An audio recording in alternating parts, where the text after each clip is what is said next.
God, you look like a happy bunch. Hey! Except Bob here. No, my old psychology lecturer, a man called Michael Argyle, said that the happiest people were the people who did team sports or were active members of a religion. And so that's why, at the age of 35, as a miserable atheist, I took up playing rugby. Could have been worse. Other men my age were doing all sorts of ridiculous things, like bleaching their hair, wearing leather trousers, getting piercings in unspeakable places. Places like Bognor. But so rugby was my midlife crisis, really. And I've got a theory about midlife crisis I'd just like to share, see sound you out on. I think we haven't evolved, we didn't evolve to live this long. We weren't meant to survive this far. And so the midlife crisis is the body's way of saying, hold on, is this still going? Can we make it do something really stupid so we can end it? Like get them a ridiculous motorbike, or sail round the world in a teapot, or take up playing rugby.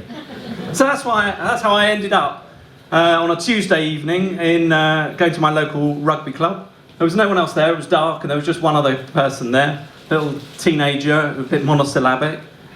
So this is in Croydon, so normally if a middle-aged fat bloke is talking to a hoodie-wearing teenager, one of us is being mugged. But this kid, Simon, who was a lovely guy, and showed me where to go, where to get changed, where to stand on the pitch. Less of a mugger, more of a carer. And I discovered the thing about adults, sport as an adult, is if you do sport as a child and you're shit at it, everyone's just horrible and cruel until you go away. But if you do sport as a grown-up, everyone's just pathetically grateful you've turned up. The third team captain was ecstatic. He saw me, he decided I was going to be his hooker. No, not what you're thinking. It wasn't that he was going to pay to have sex with me. Which is a shame, really, because I had a library fine to pay. But what it was is I was going to spend my rugby playing career nestled in between two of the fattest and ugliest people on any rugby pitch, the front row. And when I say ugly, imagine, if you will, the love child of Anne Widdecombe and Donald Trump. Sorry, I put that image in your head. It turned out that being a hooker was quite a good job for me. I just had two jobs to do, and both of them were like restarting the game. I had to hook the ball back in the scrum, or throw the ball in at the line-out. And the rest of the time, I could just sort of bumble around, leave everything to everyone else. If I made a mistake, someone else would sort it out. It was a bit like being Boris Johnson. But my first game was against a side called Mitcham. I don't know if anyone knows Mitcham. It's a bit like Croydon, except without the cosmopolitan sophistication.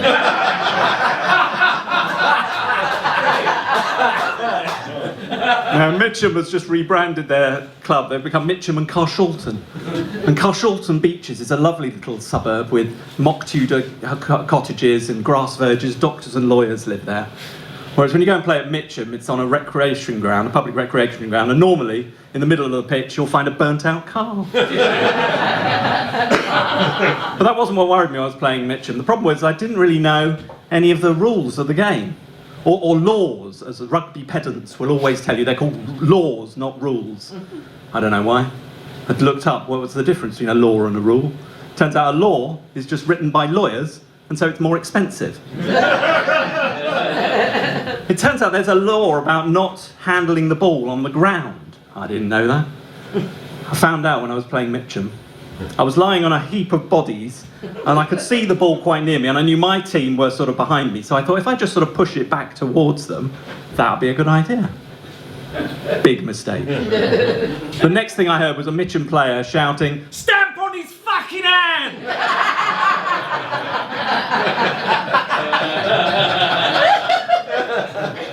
And then the crunch of studs into knuckles.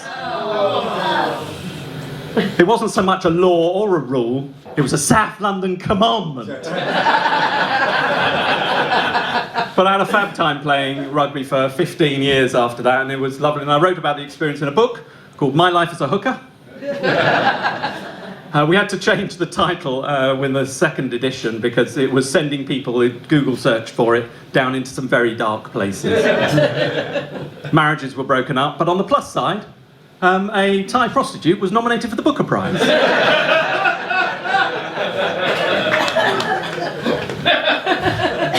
But it's, so the book, you can get copies of the book on Google. It's now called Mud, Sweat and Beers. And, but basically the story is I became full captain of the 4th 15.